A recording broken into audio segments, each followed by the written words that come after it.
not personally present here. So he has especially told me to convey his regards and that he's missing you at this event today, this useful event.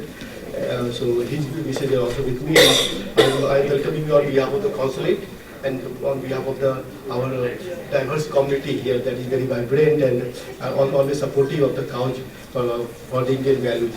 So. And we work I need no mention actually. We have brought some Indian agricultural revolution in Indian agriculture sector that is good for sustainable and good for health and also good for environment. So it's one of the solutions that we need in 21st century. And Houston and already I can pick up your things and what I saw in various stores like millets are available now. What I told that you were not available earlier, so I think your last visit in 2023 made an impact. So people are picking up your advice and your guidance. So that's the one thing that Houston is, and migrant diaspora is Houston is responsive or receptive of your call. So and even like there are many stores, many restaurants that have millet-based menu. So it's like a Pondicherry and there are Udupi Cafe. There are several others. I don't want to name, but there are many restaurants that have started with this millet thing. So this is a good thing, and not only Indian community, even in HEV and their Costco, their stores, they also have now more store in their sales millet-based product. So this is showing that what you are doing is not doing in vain, and it's picking up. It will take some time while millet is getting to its due position, but your work is being recognized, and Houston is one of the main follower and that main recipient of the thing. So welcome to this, not only the energy capital of the world, but I think the way it developed, it will be the millet capital of the world someday. And you work on the community work and also really happy to associate with this. So with that, I like to give a mic to our coordinator of the event so that further thing can be developed. Thank you. Thank you, Prashantji, and thank you to the Consulate General for giving us this facility and making us feel at home for this event. Welcome, Dr. Khadar Valli ji. So usually I do not follow a script, but for a man of his eminence, I just wanted to make sure that I don't miss out on anything. So here is a brief formal introduction. I know we are here to listen to him, so I'm not going to take more than 90 seconds, I promise. Okay. So Dr. Khadar Valli, the Millet Man of India, it's indeed a privilege to introduce you. A visionary whose mission has transformed life across India and beyond. Dr. Khadar Valli, fondly known as the Millet Man of India, a distinguished scientist, nutritionist and environmentalist. He has spearheaded the revival of India's ancient millet traditions and redefined health through the integrated lens of food, lifestyle and ecological sustainability. Armed with a PhD in steroid chemistry from the Indian Institute of Science in Bangalore and postdoctoral research in environmental science from USA, Dr. Valli made the profound choice to leave a promising and flourishing career and return to India to work directly with communities at the grassroots. So, thank you for doing that and bringing these traditions back.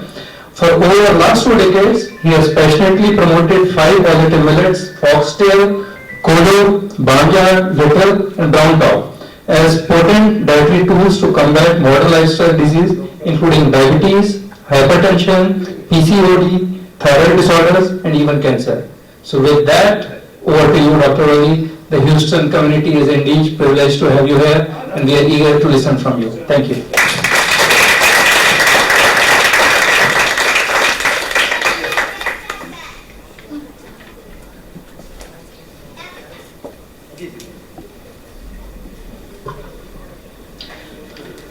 Namaste.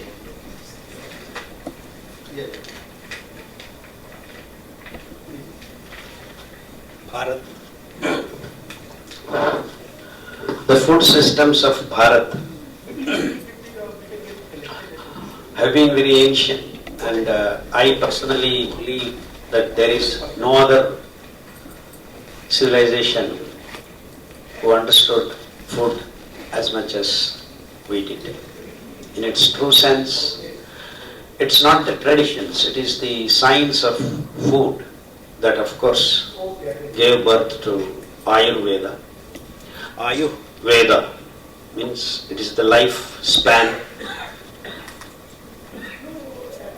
birth and death excluded.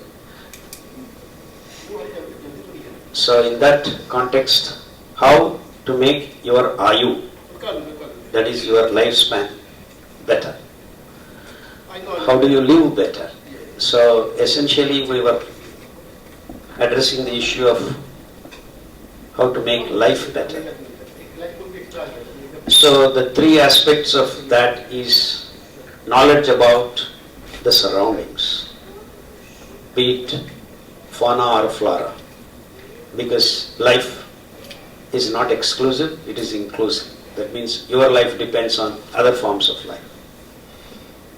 Second, how do we process the food that befits our health? The third is chikitsa. If in case you get sick, how do you get well? But sadly, of late, the Western thought process has always screwed up the systems. We have been following the Western thought process in the last maybe 100 years or so. The whole planet has been either bullied or manipulated to follow what these guys want to sell, starting from bombs to the fertilizer, pesticides. And it's been a very sensible business model that they have followed, but then it is nonsensical when it becomes ecological disasters. And that's what we are at, the crossroads of ecological disaster, which is going to engulf the whole living systems on this planet. The model of modern agriculture, basically centralizing the production, processing, has actually robbed the nutrition from the food, and of course there is plenty evidence is that the supplement business of Western pharmaceutical companies itself is more than half the business. So the fact that they are supplying supplements, despite having said that they have very good food, is a paradox in itself. That if your food is complete and can provide health, why the hell do you need supplements?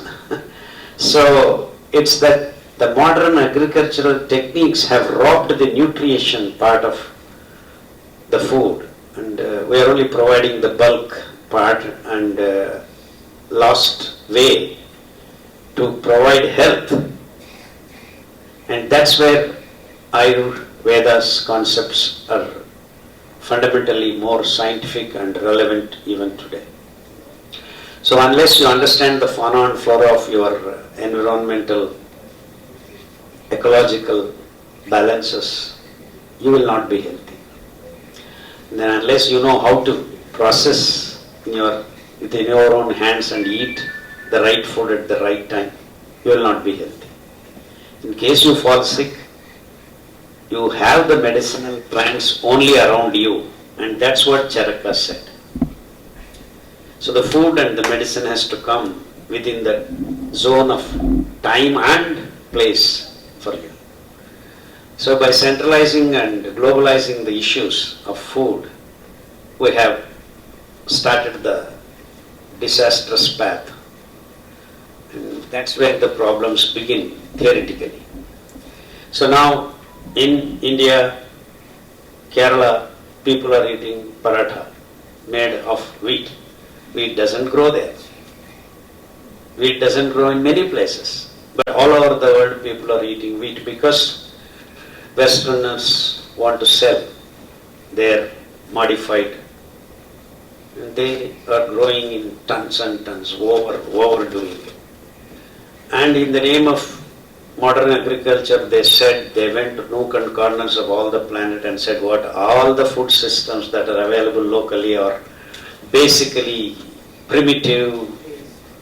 These are the exact words they use, these experts. Primitive food, animal food, bird food.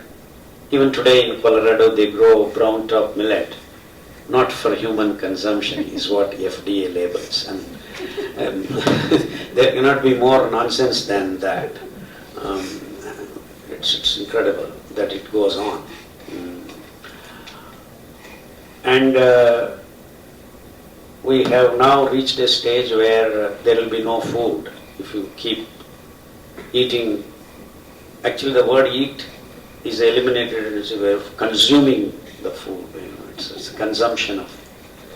So we are really consuming the natural resources because the modern food that is basically 1600 million tons of soybean is grown, 1600 million tons of sweet corn, American sweet corn is grown, and these two are mixed when you make the animal feed, and all over the world 92 billion pigs. I'm talking about yearly quota. This is yearly. 1 year, 92 billion pigs are slaughtered, 258 billion chicken are slaughtered, and God knows how many cows. It's incredibly unbelievable numbers. All this is converted from the natural resources of growing these two grains. I mean, not grains, lentil, and then one is grain.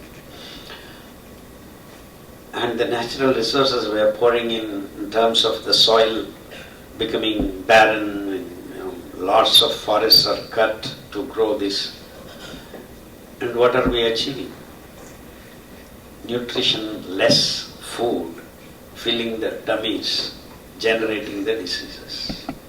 So much so that now the Europe and America, the kids are not born.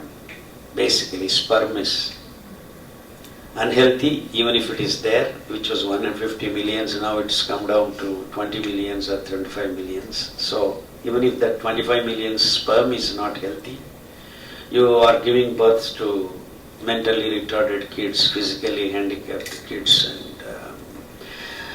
kids that are confused about their own sex, called LGBTs. And all these are all due to the nutritional and unscientific way of eating food. Now the word eat is not consuming food, because we are consuming the natural resources. To make these 1600 million tons per year soybean, almost 32% of the forests are cut, and the herbicide glyphosate is used in such large amounts that you have the effect of glyphosate felt in a bird which cannot fly in the South Pole, and we have cancer taken over to the penguins that are being born now as we speak. And the experts are not bothered about penguins' egg, because they are not even bothered about the kids born with blood cancer. When you eat soybean, that's what happens. The glyphosate basically blocks the synthesis of protoporphyrin, which is the base structure for both hemoglobin as well as chlorophyll. So if I can block the biosynthesis of protoporphyrin in a plant kingdom that gives magnesium into the center and makes chlorophyll, the same protoporphyrin have iron and it makes the hemoglobin.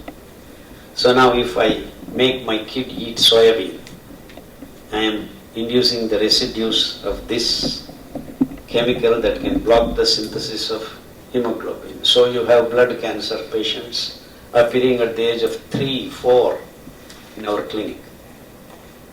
Me and my daughter, my daughter runs a clinic in Mysore.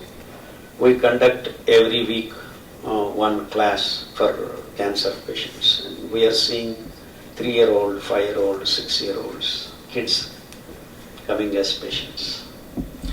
And that too after the so-called present modern advanced chemotherapy, radiotherapy, all this PET scan, CAT scan and whatnot, all scans. Pet, cat, dog, and then God scan. Just to infuse some humor, because the situation is very, very serious. And this is the essence of modern day food, which is centralized, processed, ultra processed foods that depend on absolutely unscientific way of cooking food, robbing whatever little is left. Of course, we are growing food unnaturally because the soil is completely barren now, because the fertilizers and pesticides are killing the microbes in the soil, and there is no binding agent that is being completely removed in the modern agriculture. And that binding agent from time immemorial was the millet grasses. I just would like you to see this. It's 5 to 6 minutes video.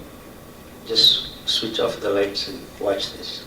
Now we'll get into slowly how, generally I talk about diseases and all, but today I thought they were checking. I love that food for all time.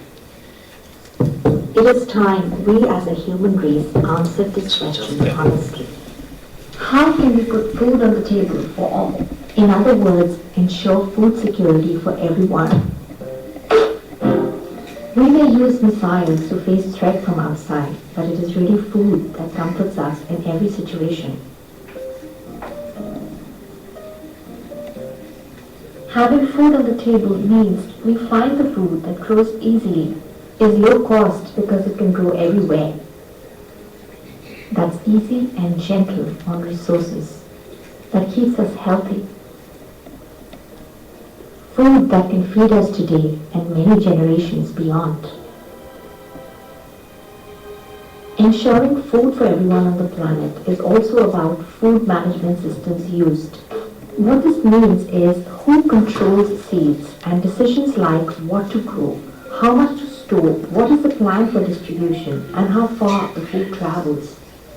The thing to understand is whether local food varieties, grains, vegetables, plants, are allowed to flourish, and farmers and local communities have an important role in deciding what they want to grow and eat. It is time we get concerned and ask if the food system is low cost, gives easy and quick access to food both in war and peace.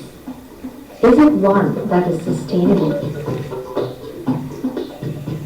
We can get answers very easily by looking at what we are eating and see if it checks off all criteria for food security.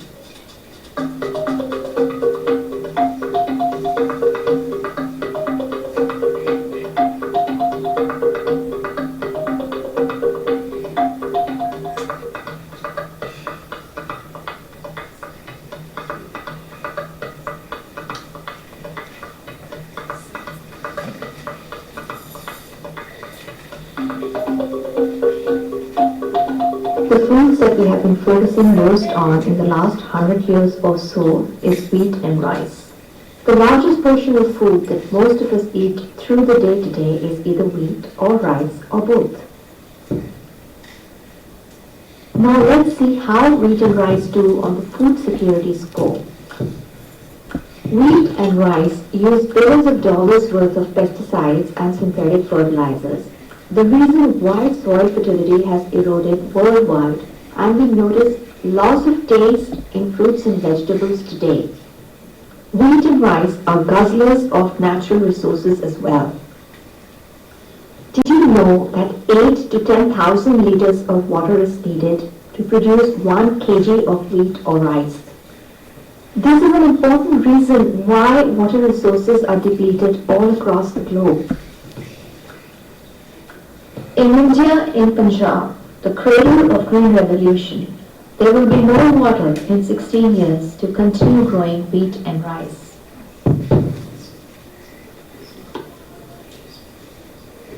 Most varieties of wheat and rice that are grown have been genetically modified and endanger health. It is also no secret that wheat and rice increase blood sugar. They are both linked to rapidly rising diabetes.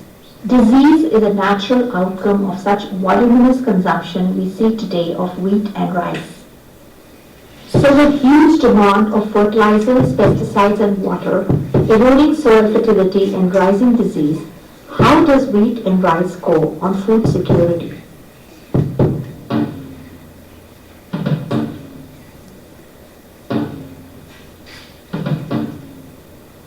Now let's look at the management system that controls crops and farming practices. Today we have a central authority with policies that favor growing wheat and rice in select areas and shipping it everywhere. The centralized system has been pushing heavily farming of wheat, rice, along with corn and soy in the last several decades. Corn and soy farming is driven in large part by need for animal feed for the rising meat industry. Along with imbalanced crop choices, the food management systems are driving use of a well-known endocrine toxin, glyphosate, to put in both seeds and soil. The rising trend in farming of wheat, rice, soy and corn has gobbled more than 1 million square kilometers of land in the past 2 decades. Where did this land come from?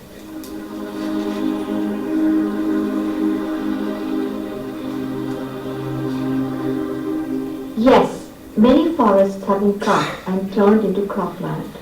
As we are losing forests, we are heading towards catastrophic climate change. How climate change?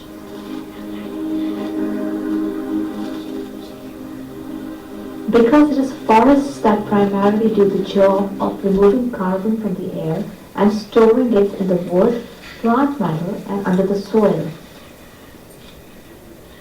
With such monumental scale of deforestation, focus on a handful of crops and ignoring local food varieties, we are losing biodiversity. Healthful grains and plants are getting sidelined, even going extinct.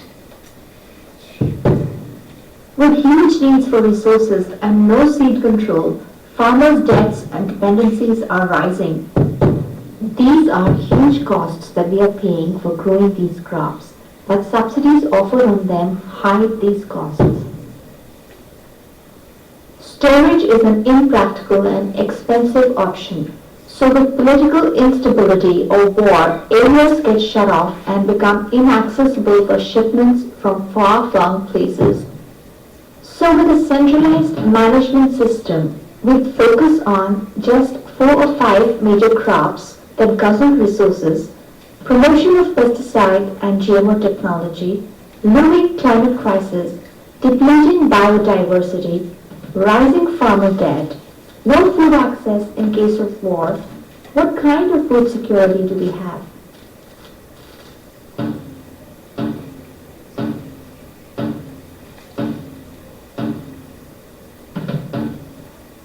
So how can we have food security? Millets, which are C4 grasses, is the perfect answer to food security. Padma Shri Dr. Khadar Valli's groundbreaking work for over 2 decades proves this without a doubt. Millets can grow everywhere. C4 grasses come with genetic mapping that helps them survive easily in 10 to 50 degrees temperature range. They are ready to harvest in 3 to 4 months. They do not need any fertilizers and pesticides and in fact restore soil fertility in 3 to 4 years. There are many varieties of millets. Restoring these ancient grains as a key food will restore the lost biodiversity and build a vibrant ecosystem good for us and the health of the planet.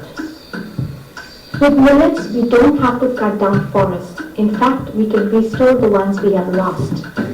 While 1 kg rice can be eaten by 5 people, 1 kg millets can be fed to 10.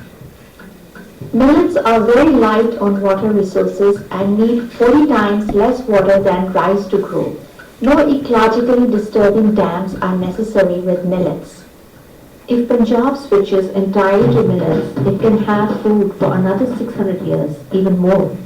In fact, it can feed the entire country. Also important to note, millets can feed 3 times the world population today.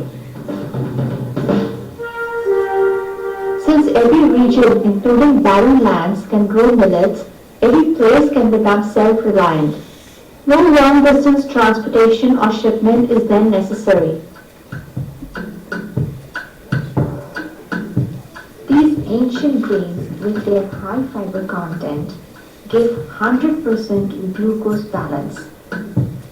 Dr. Khader's research clearly proves that these grains reverse and prevent diabetes and in fact many other conditions. How do small millets then score on food security?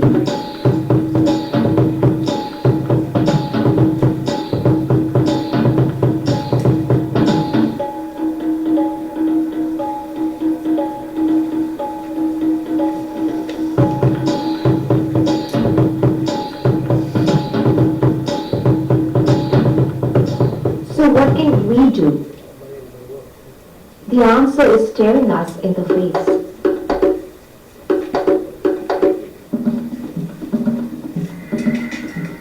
What about the government? Here are Dr. Khader's suggestions.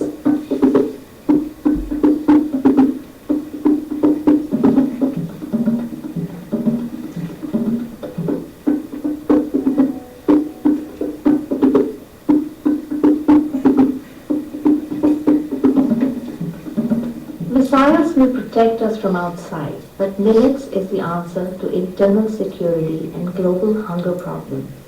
They are our sustenance for the future, just as they were for several centuries in the past. If the hunger is taken care of, perhaps there may not be any need for missiles.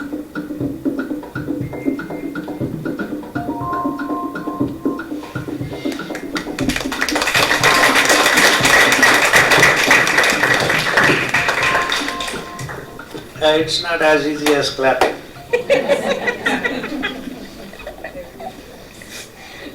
Because we are rooted now in our so-called modern day habits, starting from caffeine kicks to tobacco and theobromine.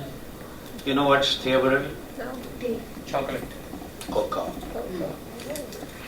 So you see the modern food corporates are selling you all addictive stuff.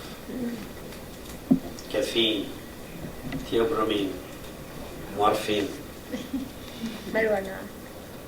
Yeah, California burning the forests, burning the places. Basically the mountainous areas where the roots of the rivers, the origin places were completely devastating by choosing the coffee estate and tea estates. And to support to the coffee and tea estates, we have sugar estates. That's another disastrous system where we do not need sugar at all. Humans do not need a single milligram of sugar. Sugar is actually the main culprit for all the diseases, basically the glucose imbalance. We need to have only 5 grams of glucose floating in your blood at any given point of time. This is the medical fact. Biochemically, the homeostasis is disturbed if you pump more glucose into your bloodstream. And that's what rice and wheat and sugar do. So it is amazing how these so-called experts have chosen rice, wheat and sugar as the food systems. It's incredible. And it's been 100 years and the experts are still naively unaware of it. There have been so many MD, MS doctors and They have not even termed the coin, they have not even coined the term as glucose imbalance. Most of our diseases are arising from glucose imbalance. That is, when you eat 100 grams of rice or wheat, you are pumping almost 30 to 50 grams of glucose into your bloodstream without any regulation, and you are increasing the thickness of the blood. And that is the source of your high BP, because the heart is finding it difficult to pump the thickened blood. So you go to your doctor, sir, I have BP. So apparently you have BP. So you thin your blood. So I give you a BP tablet.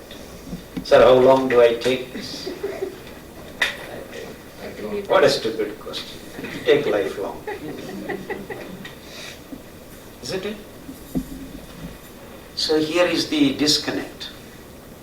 Who is making the blood thick?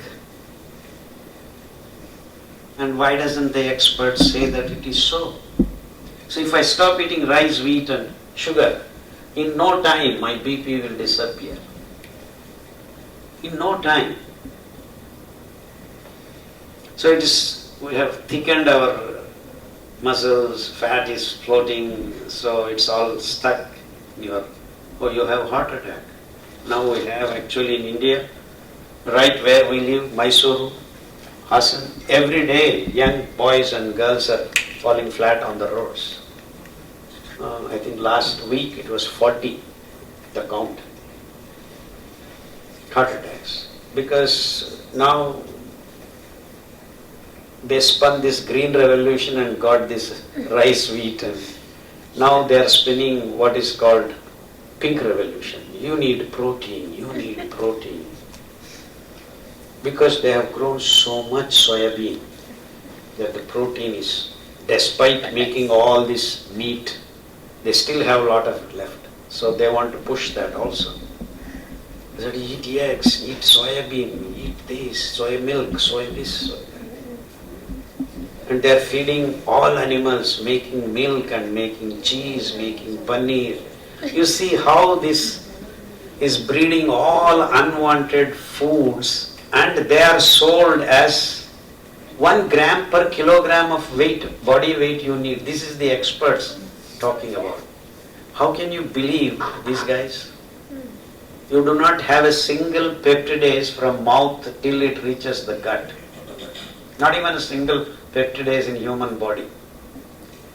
Proteins are the platforms where you burn your glucose, that's mitochondria, and the nitrogenous amino acids, DNA. So it is the building blocks. They don't, once you build, you don't burn protein to make energy to live. So it's in a room where you live, and you cannot go on supplying the room material every day. It is there already. You don't need it. You understand what I'm saying? But nature has decided the ratio. If you go to an acre of land where you grow your pulses, and see, protein doesn't come from meat. Basically, meat gets protein from the plants. And the present day comprehension of people is protein means meat, eggs, fish. And in fact, they are spinning another revolution in India already. It's called blue revolution. They have aqua and then carbon copy fish, each weighing 3 kilos, 4 kilos, now sold on the. It's all steroid based. Systems are completely unnatural and artificial. And we are made to believe that that is good for you. Because you need 1 gram protein per kilogram body weight. If you are weighing 50 kilos, you need to have 50 grams of protein according to these experts. And 50 grams of protein is actually found in minimum of 200 grams of the so-called genetically modified soybean has not got beyond 30 grams of protein. On a natural process, lentils, pulses, dicots have got 20 to 24 grams of protein.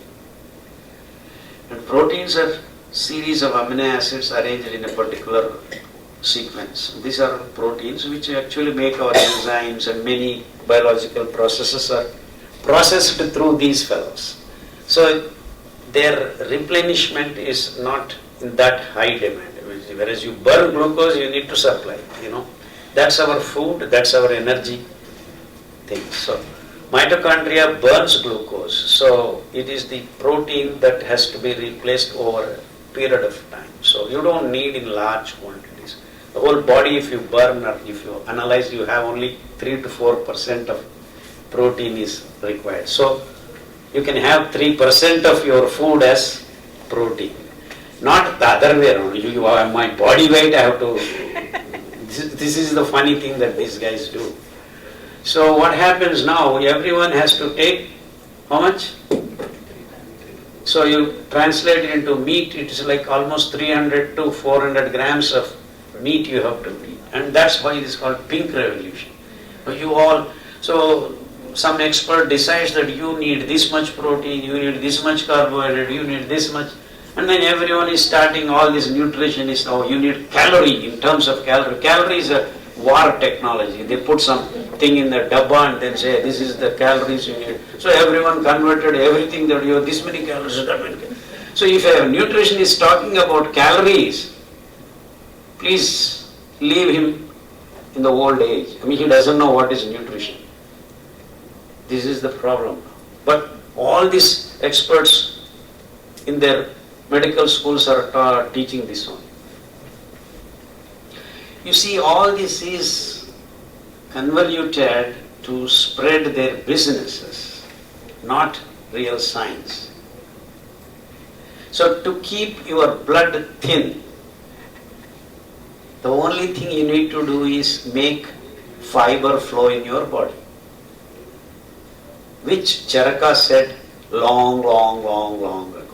The food is classified in terms of Charaka: greens and vegetables, roots and tubers, grains. Simple classification. So what is the parameter there for Charaka is the fiber. In the greens and vegetables you have nascent fiber. Nascent means just born, new fiber. In roots and tubers you have the immature fiber, which is polysaccharides becoming fibrous. And then grains come. Grains have the matured fiber, aromatic lignans, which is basically polyphenolic, which can scoop up the negative energy that you generate while you burn glucose. The tumbling down of the electron in the cytochrome system leaves out EMF, which then picks up and becomes a free radical, then starts its dance, damaging the organelles, then dysfunctional organs, then the symptoms of the disease. So the source of the disease is actually the only one stress. There is only one stress in this, that is oxidative stress. But then all of a sudden, all the medical doctors have started using the word stress. There is no stress for humans. It's only oxidative stress that generates the diseases. So now, to mop up this oxidative stress, that EMF is the result of this oxidative electron motive force. That is the energy that spins the electron, is actually the source of the disease for any living cell, not only for humans, even for a virus cell, even for a bacteria, even for fungus. Any living cell that is burning oxygen needs to do this. That means even if you eat the purest of the pure foods, you are going to be stressed. Most organic food, no chemicals. I go too deep into the forest and get my food and eat, still you will be sick. Because this oxidative stress is going to damage the organelles. So what did God do to us? He gave the fiber. And that's what is called phytochemicals, a loose term used by many people. Phytochemicals. That is available in the greens and vegetables, roots and tubers, and grains. So the beautiful 3 levels of antioxidants to reduce the oxidative stress in each and every living cell. Only if you have these fibers of different PMF, proton motive force, that can negate the EMF, you have the solution. So the origin of the disease itself can be dealt with if you have these wonderful fibers floating in your body.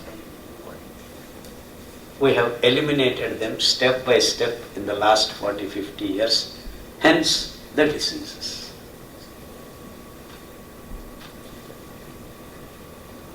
Am I making it clear?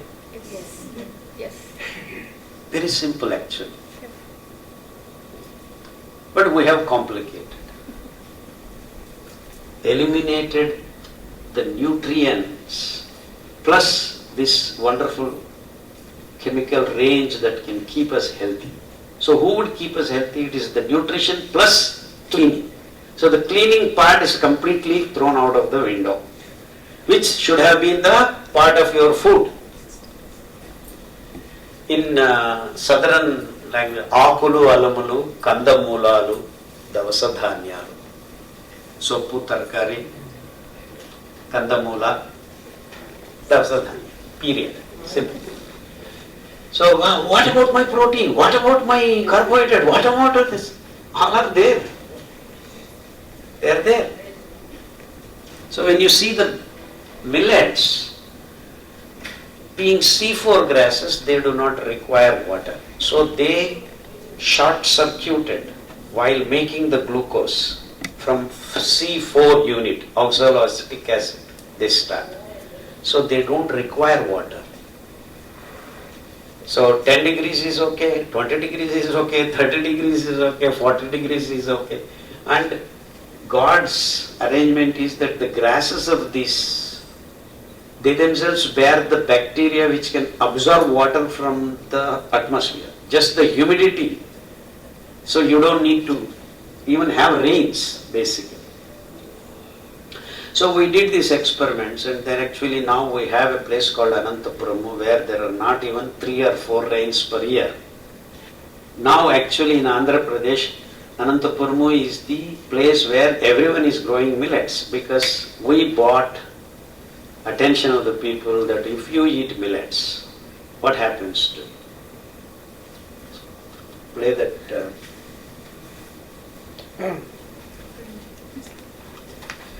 So you are now diabetic. Not only you are diabetic, your kids are diabetic, type 1 diabetes. And all the experts in the world have declared type 1 diabetes is genetic because the pancreas is not working, there is no insulin produced. So this is disease that cannot be cured, incurable. So how do you do, what do you manage them? We have artificial insulin, you keep injecting, and then we have monitors. Now we have technology so that we'll make graphs as you eat, and then you can see, oh, you reduce this, then you reduce that, you increase this, you do that.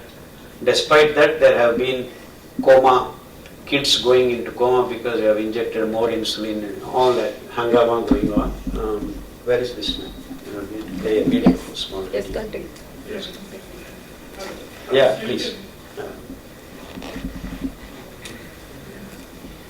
So type 1, incurable.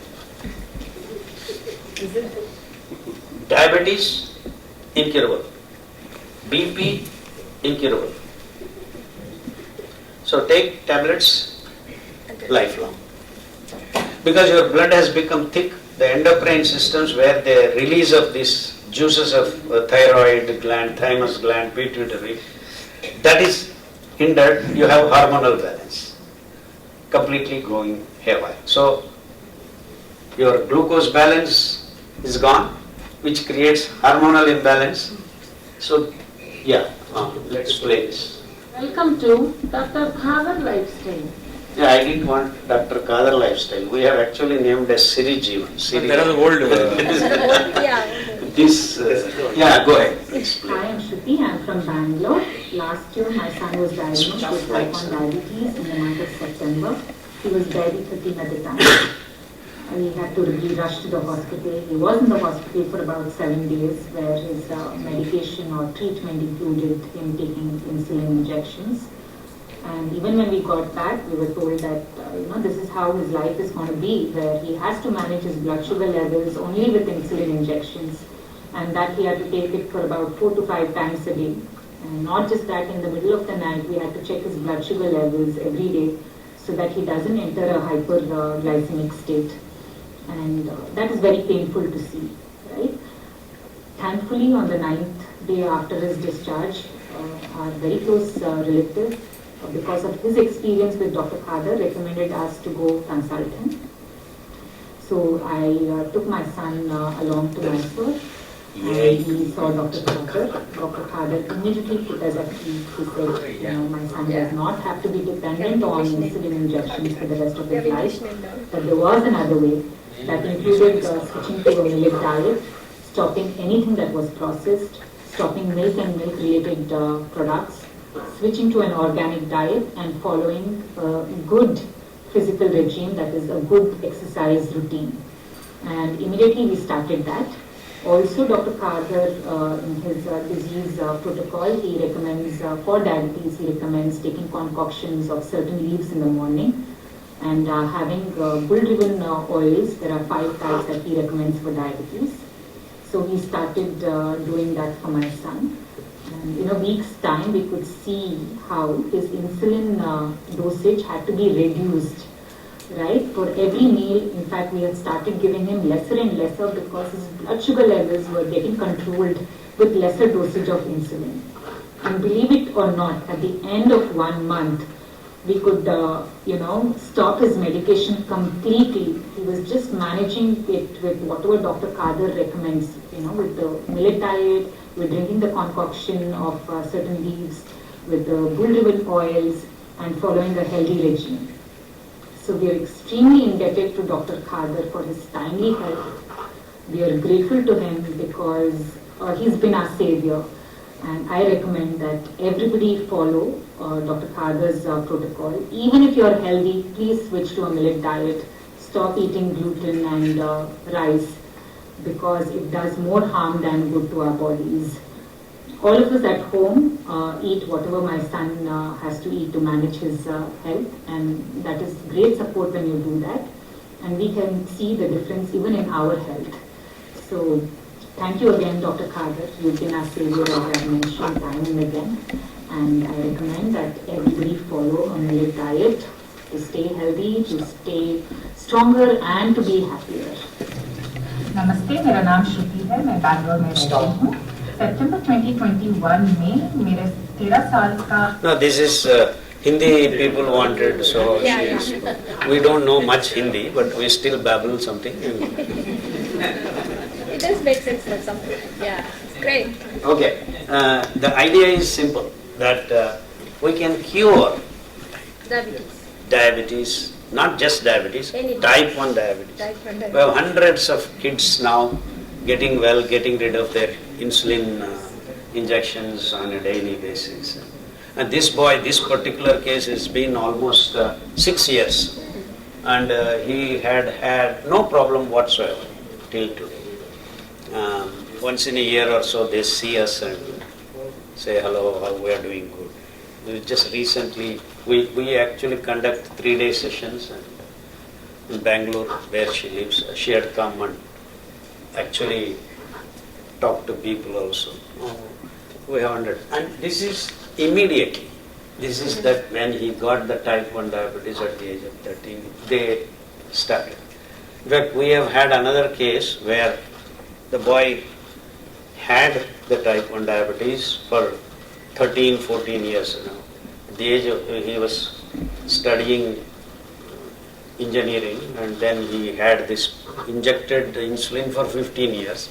Then they followed this protocol, and he also was able to get rid of his insulin in a matter of 3 months or 4 months. We have like that so many testimonials. I don't want to waste my time showing testimonials. I have actually sent the videos to Sudhi. He could send you, you can watch. Now what I am trying to communicate to you is that we have figured out the root of the disease, the reason for the disease. So once you eliminate the reason, why you are getting sick, and you should be healthy. So I'm actually not worried about curing your diseases. I am worried about the next generations not getting the sickness. So it is the prevention, and our efforts should have been in that direction long ago. But the corporatization of food does not allow this to happen. This is where we are stuck. This is where we are stuck. So when I go to the villages and give the farmers the seeds and ask them to grow, they are saying, why should I grow this? Because they are brainwashed now that it is feed for animals. So much so that there has been no single research institute on this planet on millets. Doesn't it sound odd for you? That 80% of the planet is covered by C4 grasses, and the human race doesn't do anything about it. I mean, doesn't even know what it is. Of all the plant kingdom, 80% of the earth is covered by C4 grasses. There are more than 4,000 varieties of C4 grasses, out of which you could eat 280 kinds of these grasses, grains, which are actually wonderfully woven with fiber, that too matured fiber, which are lignans, whose PMF range is so wide that you will have no disease at all, because all the EMF, different organs, different kinds of EMF, different quantitative and qualitative EMF that can generate disease can be mopped up by the polyphenolic structure of these lignans, precursors of wood. With such matching that if your blood is flowing with the fibers of these wonderful grains, there is no room for disease at all. We have eliminated the disease at the roots. And that's the science of millets. But sadly what happened is all these kinds of testimonies, there is a millet has done magic for me. So much so that the Western scientists have nice way of putting whatever the local systems healing. Oh, it's an anecdote. There is no science in it. It is voodoo magic. No proof. No proof. Yeah. And unless you publish in the Western magazines or thing, then only it becomes science. Charaka has given such a wonderful discourse, how the food systems are complete. So, you have greens and vegetables that are watery, so you cannot, and it's actually called supplement. Yeah. The supplement, when you eat the main course, you have the side dishes that are made. You should have, must and should have greens and vegetables in a big meal complete. And not only that, roots and tubers. Then you have grains, staple food. And because these are watery substances, you cannot eat in large quantities. So if I want to get my nutrition from greens and vegetables, I need to be eating around 8 kilos to 12 kilos of, which is not sustainable again. I mean, you cannot provide so much greens and vegetables for the human population of 8 billion. So that's not our food, but you do need them for your being well. So everyone, despite you say I will eat millets, but you need this also. And then tubers and roots. Roots and tubers, Yeah. Carrot. yams, Yeah. various kinds. There are more than 280 varieties of yams on this planet.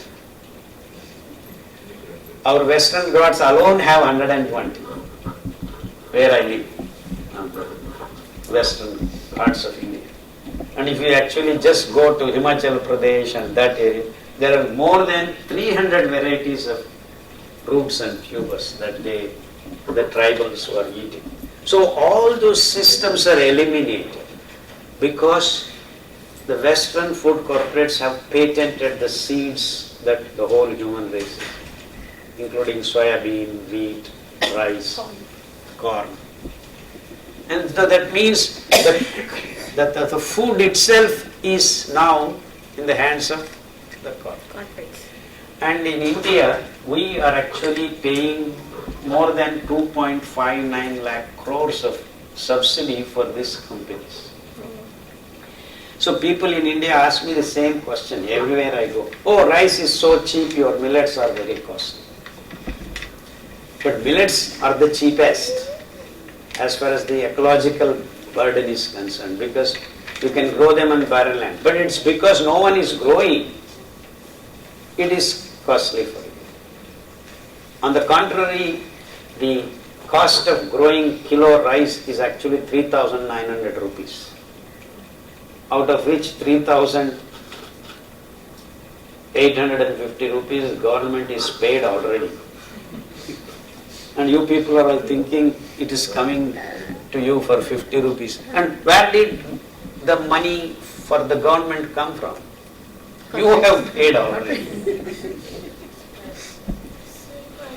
But you are made to believe that it is 50 rupees per kilo. I mean, for me actually it is very funny, because even the so-called high-level chartered accountants also think millets are costly. I am using the word very consciously. Chartered accountants also think millets are costly. And sadly, millets are having GST 5%. That's what the government's policies. A crop that destroys the soil, destroys the roots of the rivers, destroys the health, is subsidized. So much so, the sugar cane,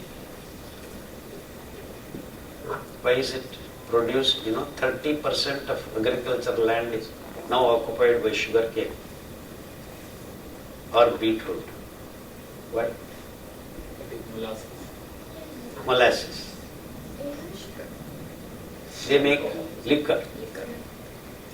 So the face book is sugar, but behind liquor. And recently we had a so-called IPL match, Bangalore won. At 11:30 or 11:45 they won.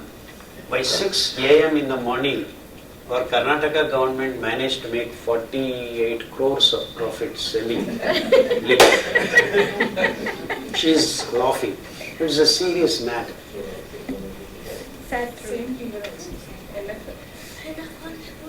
So, are the governments really interested in the health of the people? It is for the citizens to ask these questions.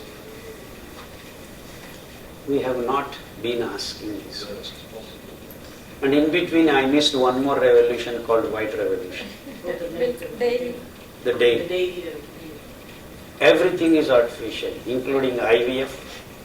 And when you have the steroidal hormonal imbalance, you will have to go through IVF. Now you see IVF everywhere for human race. Yeah.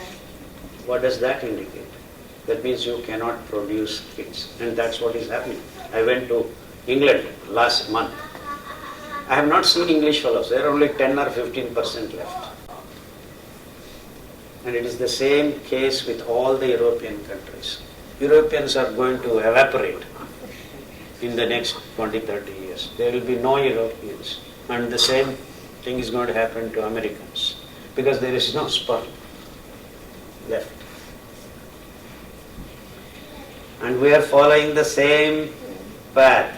The IVF has come to Indian cities and towns too. It is that we followed these revolutions a little later. We are still having some functional kids. the story is going to repeat. It is already begun. Because we have type 1 diabetes in India, we have mentally retarded kids are born now. And this is the future generations we are affecting by the food that we are promoting so well.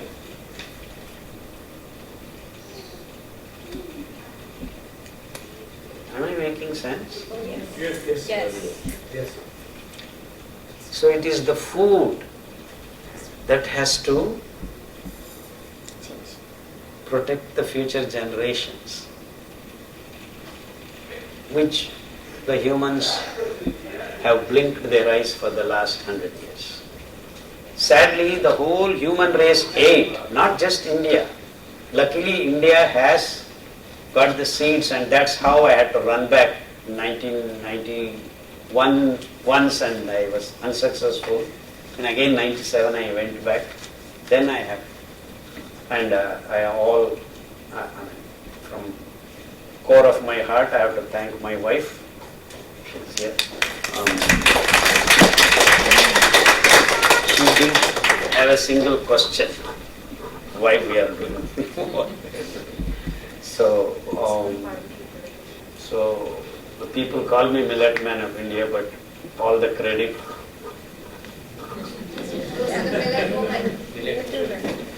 There is no woman, we are all in the same planet, Earth. So here we are. Now we think we have redefined. I am using the word redefined because it has been defined. It's just that we are being made to forget. And even today many experts say, somehow these forgotten grains. Who forgot? All these experts, all these doctors, forgotten grains. And why? Who made us forget? It is this green revolution experts, white revolution experts, pink revolution experts, and now blue revolutions. They are still in the making. They are going to spin. And we have no questions to ask. It is the white revolution that has created PCOD, endometriosis, the hair on the upper lips of the women, no problem, beauty parlors. Everything is converted into business. And we have had no questions asked, despite experts being there everywhere. This is what actually puzzled me. Why are the experts not talking about it? We cannot talk.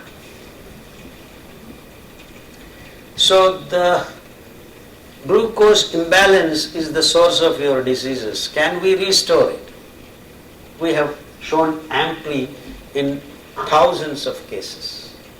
Diabetes is no disease at all. Basically it is imbalance of glucose. So we have not analyzed why everyone is becoming, India now we are boasting, we are capital of diabetes. I went to Ahmedabad, said we are capital of in Hyderabad, we are capital of Bangalore fellows, you please fight this for second position. We are using the highest insulin on this planet Earth. Bangalore consumes so much insulin because more than 28 lakh people are taking insulin on a daily basis. So all the pharma companies are very happy with Bangalore. There is a model following. But of late, diabetes has come down slowly. The moment you start eating millets, it will disappear. Matter of 3 months or 6 months. But of course we have, right now the habits die hard, can I cheat myself? This is the question people ask me. I cure them, then they come back after 3 months. Sir, I have my HbA1c again going up. I say, what did you? I went to marriage of my friend. On ice cream, on gulab jamun. I went to Gujarat to give lecture. That fellow early morning for me, 1/4 kilo of Jalebi. Jalebi. I can't. So it's only quarter kilo, sir. He would want to eat half kilo. Amazing. Because sugar is the most addictive chemical on this planet. So me and my daughter sit on the couch and then we have actually discussed, if you can manage to give your kid no sugar till he grows up to 6 or 7 years old, then you would have made sure he will never ever fall sick.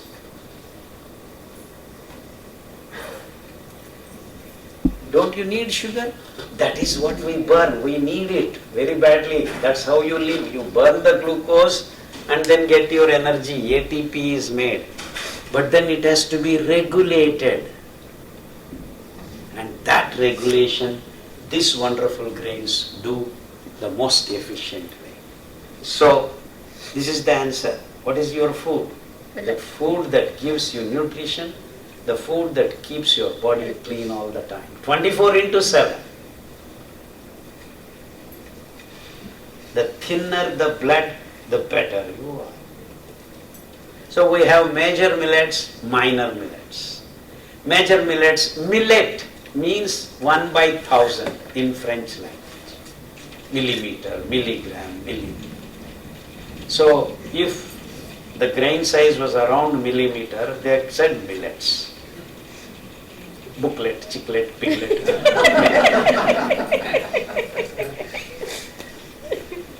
And millets are wonderful because they can grow anywhere. In fact, I was telling Raju, we were driving, so many millet grasses are there, C4 grasses. So actually I went to the England, from Lancaster to London, we were driving city after city. There are 2 roads, on the side there is so much space and all C4 grasses are growing. So I told them, if you just sow these minor millets from Lancaster to London, you can give the food to the whole Europe. You don't need any other place, just the roads that you have built, so much roads, making the most complicated systems, these roads are very dangerous. They are killing people, roads are killing people because you want to travel. You have a car, go run around. And just as we came, we saw you fell into the pit while turning. So this is where the problems are. The food that can be there for everyone, not 8 billion, 80 billion people we can supply food. But we declare it is no food. Food for birds, food for pigs. And then we eat the pig. Then pizza and burgers. Can you see this disconnect? And now so much so that no kid wants to eat anything else other than pizza burgers. Yeah. You see, this is the vicious cycle that we have built up, and all the experts are keeping quiet, and that's my problem. That's where I get into trouble. Because this is so simple, the science is so simple. Science of being healthy is so simple. So to redefine what our ancestors have said, this is ancestral knowledge, it's not me, but I'm only recapturing it, rediscovering it, and doing the experiments again to prove. Now another big, where is the proof? Is it science? Only if these guys publish, it becomes science. Otherwise it is not science. I said, hell with your science. I don't mind not publishing. I want the kids of future generations to be healthy. So I started visiting village after village. I would have visited more than 6,000 villages. And went to the farmers, gave them the seeds. Please grow, this is the food. We sat there and gave them, cooked the food. And we have forgotten how to cook the food. All people, they don't know how to cook because we have now so-called cyber cafes and what is it, sir? Another? Uber Eats. No. There is one. Huh? Uber Eats. No, Uber is there is a cyber cave and centralized kitchens. Cloud kitchen. Cloud kitchens, yeah. Cloud kitchens. No one knows where the food. Clouds. You see how well we are integrating the computer language to our Food system. I mean, it's incredible. I cannot believe that this is happening. So you do not know where it is cooked. It just now in Bangalore, 1.3 crore Swiggy and Zomato orders daily, and we are only 1.1 crore. The population. So where is the kitchen? Kitchen is closed. This is the sad story we are facing. So you do not know where it is cooked, what is cooked, and you have all kinds of cutting the corners. You have the cheap taste givers. They are spraying. Because it's all, according to me, food that is made 10 days back and then kept in the cold rooms and on the order. It's all standardized and on large scales. You go to a Pizza Hut and ask them, he will take a bun, he will take this, and then he will take and put in 10 minutes and give, and then use it. I mean, it's all processed long, long ago. So the tastes are given by the chemicals that they are sprayed, and we are still eating them. Spoiling your ovaries, spoiling your sperm, and giving birth to the generations that cannot function properly. Hole in the heart, 6% of kids are born. You see, this is a cyclic thing. And as a whole, human race has failed itself to recognize this. And on top of it, we are declaring this disease as incurable in the name of science and development. I find it very odd because I am so-called scientist. So when someone asks, what do you do? I said, I am not a scientist because I feel very insecure to say that this is all happening in the realm of science. I look funny when I talk like this, but the issues are very serious. I believe we all need to start doing something seriously about it. If not for your sake, the next coming generations are at stake. Not just human race. We have eliminated the diversity of the fauna and flora just to make this stupid food that is making us sick. I use the word very consciously. We are now making ourselves believe that that is our food.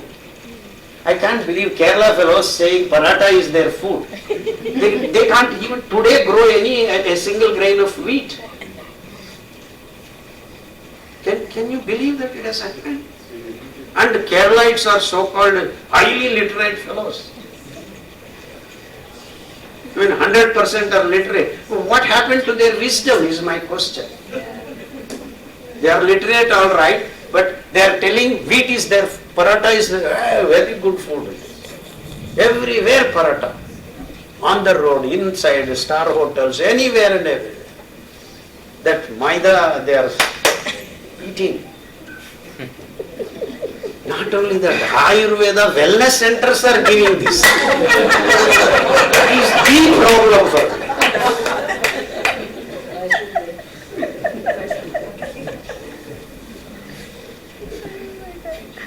All these spiritual leaders are gobbling up soya, paneer, and coffee, tea. Not one small cup of coffee. You see, all the Indians who are in India, they are drinking cup of coffee. As soon as they come to America, they have mug of coffee. Everyone. And there we used to drink coffee after breakfast. Here, before breakfast, after breakfast, before lunch, after dinner, coffee mug is everywhere. You see this? It's all you're consuming. You are not drinking coffee. You are consuming coffee. You are consuming. You are supposed to eat your food, not consume. All these are things that have made us what we are today. The terms, the words, all these things matter. Can we snap out of this 100 years blip? Is my request. Yes. This is the science of food, which is defined long, long ago in our Ayurveda. So, know your biological systems around, then select. These are the nature of food. I actually, whenever I get time, it's amazing how these guys have defined, and we are not able to redefine. You see my problem? That they have defined it, and we are not able to redefine. With all the so-called advanced technologies, can we not just say, yes, that is true, and this is not true? Where are we going is the question. Oh, come on, Khader, you will tell all this, but then I have to have my cup of coffee. But it is this cup of coffee which has evaporated the rivers in Africa, in America, in India, everywhere. It is the coffee estate, it is the sugar estate, it is the tea estate that has eliminated the forest in the mountainous areas of this planet Earth. And what for? For caffeine? You drink coffee and get up in the night to urinate 3 to 4 times and disturb your health furthermore. And go to the doctor, oh, you have a prostate inflammation, which can turn into cancer, you know. You better get it removed. After removing, we have no control, no problem. We have Tablets. no. We have a sachet that will beat your thigh, and you do not know when you are urinating. There is a small chip which will give you the sac is filled, then you remove. And again, $18 billion business.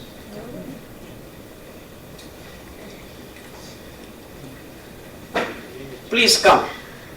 There is a small herb called sarsaparilla, which will remove your prostate inflammation.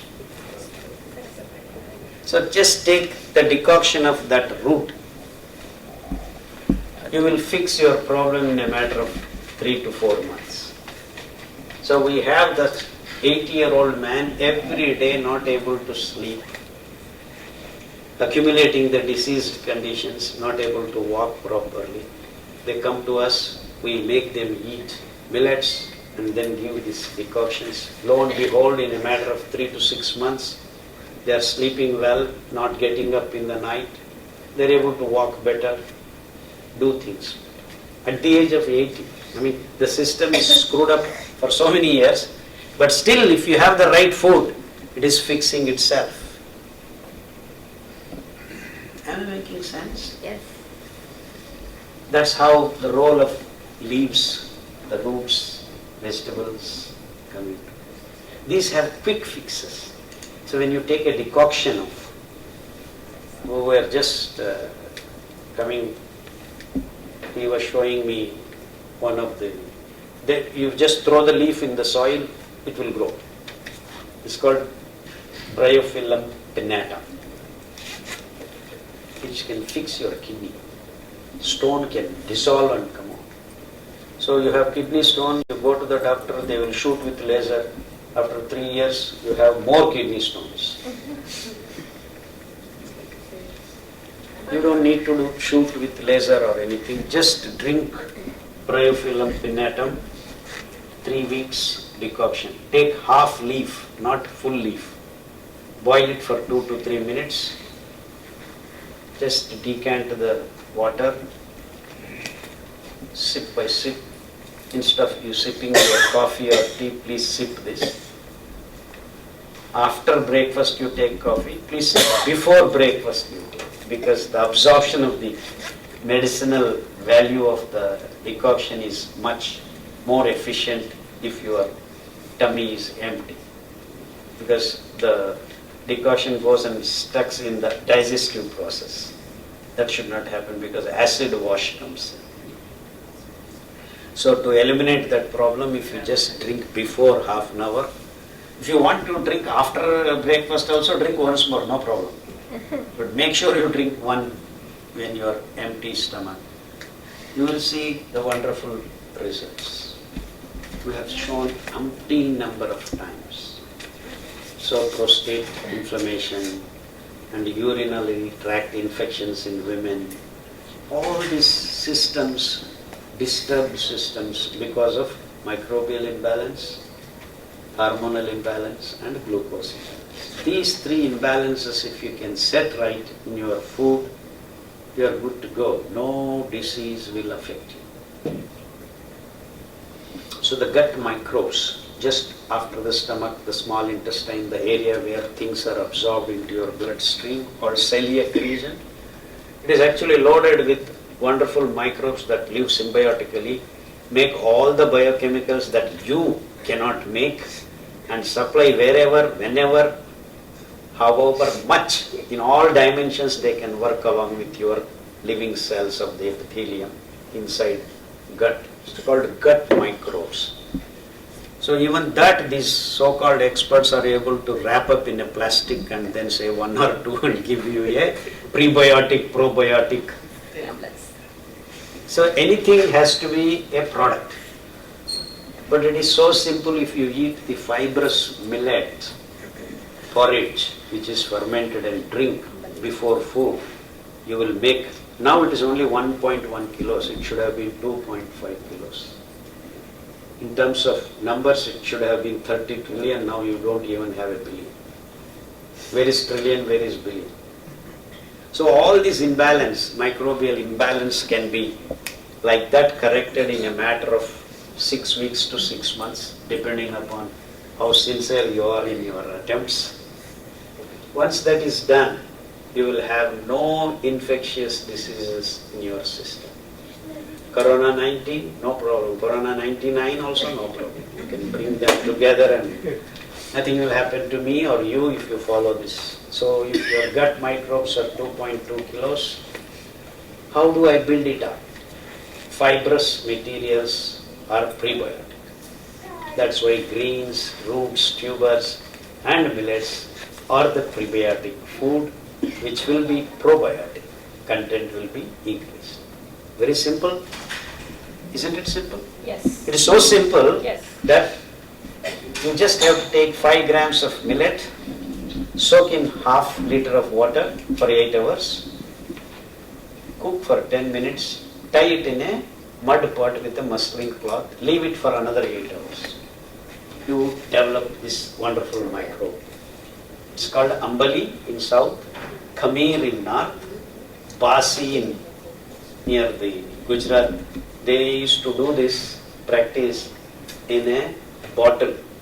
Bas means the bamboo bottles. That's why it's called Basi. You drink that 200 ml first thing in the morning or before dinner. Always before food because the stomach wall closes if you eat something. And then the porridge, the fermented porridge you drink should not be caught up in the acid rush. So to avoid that, you drink before food, it will go and settle in your celiac region. Good to go. 6 weeks, in fact, mentally retarded kids, physically handicapped kids, their chemical, neurological, biochemicals can be reinvented, remade. Slowly and steadily we have seen mentally retarded kids. In fact, we have few wonderful cases. They have become school first in their 10th class exam, where they were not able to have eye contact also. Such cases also we have in our group. Not 1, 2, hundreds of them. So that rewiring the brain requires a fat content, the natural oils of sesame seed, Niger seed, coconut oil. So we have reworked all this and then made protocols. And we can show, for an example, one link is there. Yeah, they can scan the protocol. Yeah, the protocol book, recipes. But that is only in English, right? You have all the protocols? Yeah, it lists everything. And all languages we have. Hindi, Gujarati, Marathi, Tamil, Kannada, Telugu, Odisha, Bengali, Punjabi, all books are there. And cookbooks are also there in English, Hindi and Telugu. And Millet Magic, Dr. Sarala, a YouTube channel. Dr. Sarala is my daughter, our daughter. She cooks and puts it, the videos on millets. Millets, the only thing is people say, oh, it's very difficult to cook. It's so simple. Only thing is you need to soak them for 8 hours. Why do you need to soak? The fiber is interloculated with the carbohydrate, and that is the beauty, that is the wonderful structure that makes all these good things happen in your body. It regulates. Yeah, you just open, you will get all this. So why don't we open that Pakasiri book? The last line. Go, scroll down a little bit. Yeah, that. That. How to cook. That's the most important thing. Yeah. And you can make very tasty foods. Very tasty. I mean, yeah, this is me cooking in Raju's house actually. So when food is right, no medicine is needed. When your food is wrong, no medicine works. Homeopathy, allopathy, naturopathy, tautopathy, go to Tirupati. Nothing works. Poor fellow Tirupati Timmappa, the laddu is having fat of pigs in the name of ghee. They are mixing that. Recently they found in their labs. That's what you get when you centralize stuff. That's my daughter, Sarala. Me, my wife. We met in Indian Institute of Science, Bangalore. Me and my wife. That's where we married. So, I'm actually trying to simplify things. And it is simple, actually. As far as I am concerned, it's pretty simple. Soak your food, cook. In fact, your grains and your lentils also have to be soaked. If you soak your lentils, pulses and cook, you will have no gas and no pains in your body. But now we don't want to wait, we are now in Zomato Swiggy age. You don't know what you are eating. So forget about how to cook. Why should I cook is the question. In fact, that's what the last 50 years, the movies, the TV serials, everything selling, oh, your wife is still cooking. As if cooking is a bad thing. And this is how we are brainwashed, fine-tuned to fall into the corporate food culture. So please understand these small things. These are very small things. But practicing these small things will make the doctor irrelevant in your life. That I can guarantee. Nowadays everyone is guaranteeing something or something. We will guarantee your health. We will guarantee your health. Only thing is you need to make these small changes that will guarantee wonderful future for next generations. You see how things are so simply interconnected. So let's just connect the planet and let life flourish into the future. Thank you. Thank you very much.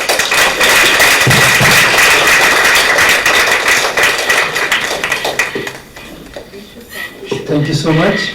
So can we have another round of applause for incredibly knowledgeable, incredibly numerous, especially Dr. Khadar Valli. I know we are so we are on dot 6:30. We had some questions which most of the folks who registered sent, and it's Sudhi Bhai's responsibility to give you the answers of those questions on a text message. Dr. Vali we have, on behalf of the consulate, this wonderful words from Bhagavad Gita.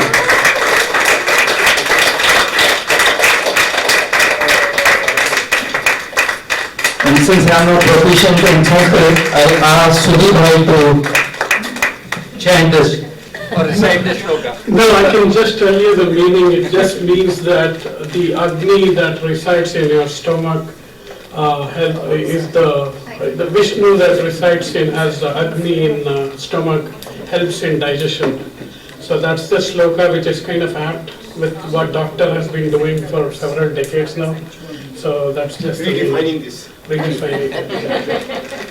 And I'm hoping and praying that you're going to take this with you, and it's not going to be in the Houston Museum. And one more. One more, please. Yeah, this is the first time Madam is with. She's coming here, so this is for her. So this is how we welcome you. Thank you.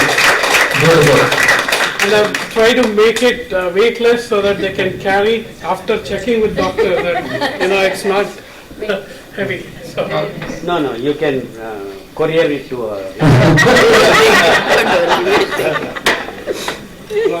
this is one, there will be 8 more programs. This is very unique. No, I have to carry it. Raj.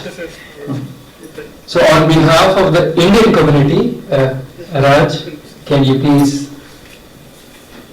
So this is our token of appreciation for the consulate.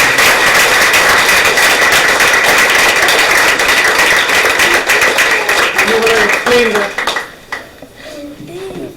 You won't explain, man. You are the explanation, man. So this is connecting back to our roots. Janani Janma Bhumishcha Swargadhapi Daryasi, which just means mother and motherland is greater than heaven. So that's a shloka from Ramayana, and that's something we want to connect with our motherland. Though we are here for, on karma basis, our Daiva Bhumi is still India.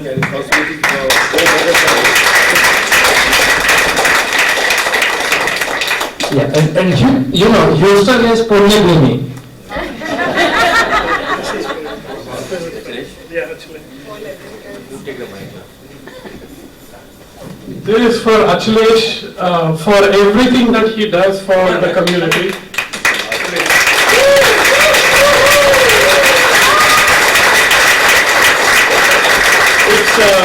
He keeps saying he's like the Sarati for all of us in Houston.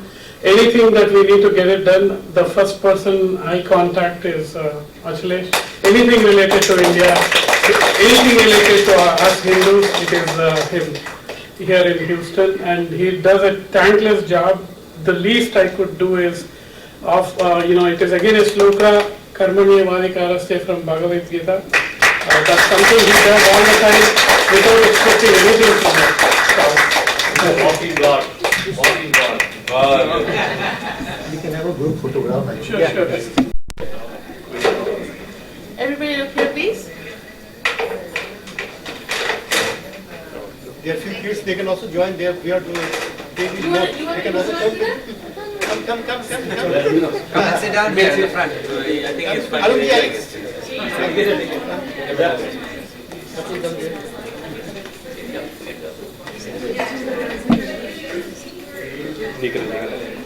Say millet. Millet. Why don't you all also go and join us? Siridhanya. Thank you.